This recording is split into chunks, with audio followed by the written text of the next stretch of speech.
Hi everyone, welcome to let's cam. तो last class में हमने डिस्कस करी थी इलेक्ट्रॉन एफिनिटी एंड इलेक्ट्रोनेगेटिविटी। अब जो नेक्स्ट प्रॉपर्टी आती है metallic property and non metallic property, metals और नॉन मेटल्स। ठीक है, तो ये क्या होते हैं? तो देखिए, अगर कोई एटम क्या कर सकता है, ईजिली इलेक्ट्रॉन्स को लूज कर सकता है, इलेक्ट्रॉन्स को डोनेट कर सकता है। ठीक है, अगर किसी एटम के पास इलेक्ट्रॉन को डोनेट करने की टेंडेंसी है तो जो एटम होगा वो होगा आपका मेटल एटम। ठीक है, एटम क्या होगा? Metal atom. इसका मतलब जो मेटल्स होते हैं वो इलेक्ट्रॉन्स को डोनेट करते हैं।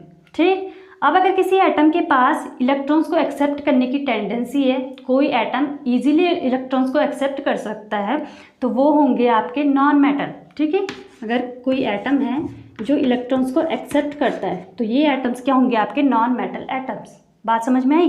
मेटल्स क्या करते हैं? इलेक्ट्रॉन्स को डोनेट करते हैं। नॉन मेटल्स क्या करते हैं? इलेक्ट्रॉन्स को एक्सेप्ट करते हैं। दोनों एक दूसरे के अपोजिट है। ठीक, अब देखिए, अगर मेटल क्या करे? इलेक्ट्रॉन्स को डोनेट करे। जैसे ही ये मेटल एटम इलेक्ट्रॉन को डोनेट करेगा तो यहाँ पर आ जाएगा ए पॉजिटिव, क्योंकि इसने क्या किया है? एक इलेक्ट्रॉन को डोनेट किया है। ठीक है, तो ए पॉजिटिव आ जाएगा इसके ऊपर। इसी वजह से जो मेटल होते हैं वो होते हैं आपके इलेक्ट्रोपॉजिटिव ग्रुप्स, या फिर कहें इलेक्ट्रोपॉजिटिव एटम्स। इलेक्ट्रोपॉजिटिव एटम्स, ठीक है, क्योंकि इलेक्ट्रॉन्स को डोनेट करते हैं और कैटायनिक फॉर्म में, एक पॉजिटिव कैटायनिक फॉर्म में एग्जिस्ट करते हैं। ठीक है, अब देखिए, जो नॉन मेटल्स होते हैं जो इलेक्ट्रॉन्स को एक्सेप्ट करते हैं, तो जैसे ही कोई नॉन मेटल इलेक्ट्रॉन को एक्सेप्ट करेगा तो इसके पास आ जाएगा नेगेटिव साइन, यहाँ पर एक एनायन फॉर्म हो जाएगा। ठीक है, इसी वजह से जो नॉन मेटल्स होते हैं इनको हम कहते हैं इलेक्ट्रोनेगेटिव एटम्स। Electronegative atoms. ठीक है, तो मेटल्स क्या होते हैं? इलेक्ट्रोपॉजिटिव एटम जो कैटायनिक फॉर्म में एग्जिस्ट करते हैं। नॉन मेटल्स क्या होते हैं? इलेक्ट्रोनेगेटिव एटम जो एनायनिक फॉर्म में एग्जिस्ट करते हैं। ठीक है, अब देख लेते हैं कि कौन कौन से फैक्टर्स हैं जो अफेक्ट करते हैं मेटल को और नॉन मेटल को, मेटेलिक कैरेक्टर को और नॉन मेटेलिक कैरेक्टर को। तो फर्स्ट आता है आपका एटॉमिक साइज। एटॉमिक साइज, तो देखिए, जो एटॉमिक साइज होता है वो डायरेक्टली प्रोपोर्शनल होता है मेटेलिक कैरेक्टर के, मेटल्स के। ठीक है, और इन्वर्सली प्रोपोर्शनल होता है नॉन मेटल के, या फिर कहें नॉन मेटेलिक कैरेक्टर के। अगर एटम का साइज इंक्रीज किया तो मेटेलिक कैरेक्टर भी इंक्रीज करेगा। एटम का साइज इंक्रीज किया तो नॉन मेटेलिक कैरेक्टर क्या करेगा? डिक्रीज करेगा। ठीक है, क्यों होता है ऐसा? देखिए, अगर एटम का साइज इंक्रीज किया तो क्या होगी? इस पॉजिटिव चार्ज, ये न्यूक्लियस का जो चार्ज है वो वैलेंस शेल तक तो नहीं पहुंच पाएगा, बहुत कम पहुंच पाएगा, है ना, बहुत कम पहुंच पाएगा। तो इस न्यूक्लियस और इलेक्ट्रॉन के बीच का जो बॉन्ड है बहुत ही वीक बॉन्ड हो जाएगा, जिसकी वजह से ये एटम क्या करेगा? इस इलेक्ट्रॉन को ईजिली रिमूव कर देगा। ठीक है, मतलब कि इसको हमने थोड़ी सी एनर्जी दी और उस थोड़ी सी एनर्जी देने पर ये एटम इस इलेक्ट्रॉन को ईजिली रिमूव कर देगा। ठीक है, इसी वजह से अगर एटम का साइज इंक्रीज करेगा तो मेटेलिक कैरेक्टर भी इंक्रीज करेगा।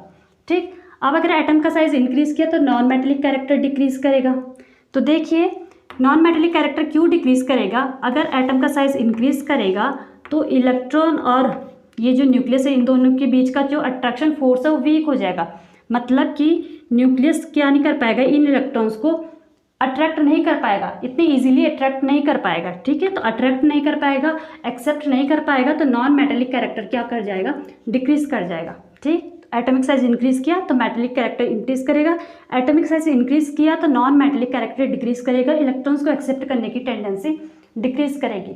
ठीक है, अब सेकंड आता है आयनाइजेशन एनर्जी।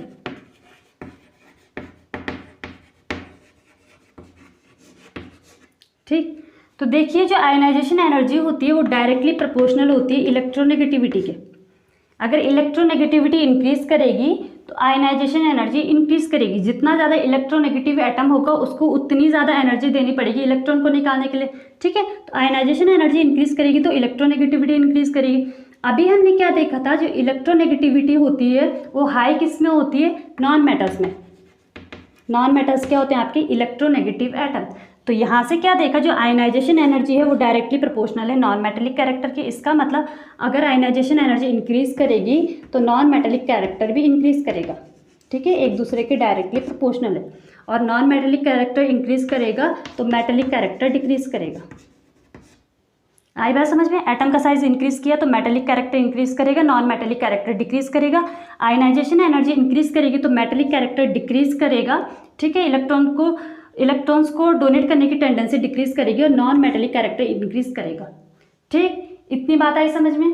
तो चलिए ठीक है, अब नेक्स्ट देख लेते हैं ट्रेंड। पीरियोडिक टेबल में कैसे कैसे चेंजेस आते हैं मेटेलिक और नॉन मेटेलिक कैरेक्टर पे।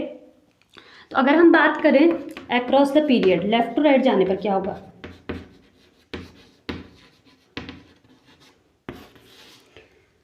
तो देखिए लेफ्ट टू राइट जाने पर क्या होता है एटम का साइज क्या करता है, डिक्रीज करता है। एटॉमिक साइज डिक्रीज करता है ना, ये हमने पहले भी देखा। लेफ्ट टू राइट जाने पर न्यूक्लियस का चार्ज इंक्रीज करता है, एटॉमिक साइज डिक्रीज करता है। तो एटॉमिक साइज डायरेक्टली प्रोपोर्शनल है मेटल कैरेक्टर के। इसका मतलब एटम का साइज डिक्रीज किया तो मेटेलिक कैरेक्टर भी क्या करेगा, डिक्रीज करेगा, ठीक। अब देखिए लेफ्ट टू राइट जाने पर आपकी आयनाइजेशन एनर्जी क्या करती है, इंक्रीज करती है, क्योंकि क्या होती है, जो लेफ्ट टू राइट जाने पर इलेक्ट्रोनेगेटिविटी इंक्रीज करती है। तो आयनाइजेशन एनर्जी इंक्रीज करेगी। आयनाइजेशन एनर्जी डायरेक्टली प्रोपोर्शनल है नॉन मेटेलिक कैरेक्टर के। इसका मतलब नॉन मेटेलिक कैरेक्टर इंक्रीज करेगा। बात समझ में आ रही है। लेफ्ट टू राइट जाने पर एटम का साइज डिक्रीज कर रहा है, जिसकी वजह से मेटेलिक कैरेक्टर डिक्रीज करेगा।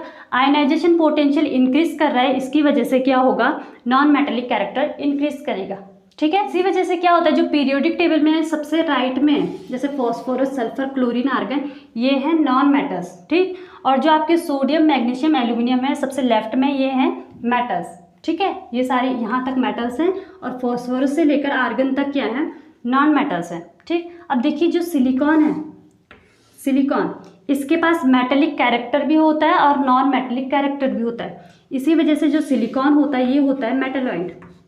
क्या होता है, मेटेलॉइड। मेटेलॉइड कौन होते हैं, जिनके पास मेटेलिक कैरेक्टर भी होता है और नॉन मेटेलिक कैरेक्टर भी होता है, ठीक है। क्योंकि क्या है, देखिए इसका आउटर मोस्ट जो शेल है इसमें है 4 इलेक्ट्रॉन है। तो देखिए अगर ये 4 इलेक्ट्रॉन्स को डोनेट करता है तो यहाँ पर आता है एक नियॉन। 4 इलेक्ट्रॉन्स को डोनेट करते ही नियॉन की कॉन्फ़िगरेशन में आएगा, स्टेबल होगा, स्टेबल बन जाएगा, ठीक है। और 4 इलेक्ट्रॉन्स को एक्सेप्ट करते ही ये यहाँ पर आ जाएगा आर्गन की कॉन्फ़िगरेशन में, स्टेबल बन जाएगा, ठीक है। इसी वजह से जो सिलिकॉन है वो इलेक्ट्रॉन्स को डोनेट भी कर सकता है और इलेक्ट्रॉन्स को एक्सेप्ट भी कर सकता है, ठीक है। तो सिलिकॉन क्या है आपका, मेटेलॉइड, ठीक। अब सेकेंड आता है top to bottom. Top to bottom जाने पर क्या होगा, तो देखिए टॉप टू बॉटम जाने पर क्या होती है, नंबर ऑफ शेल्स इंक्रीज करती है।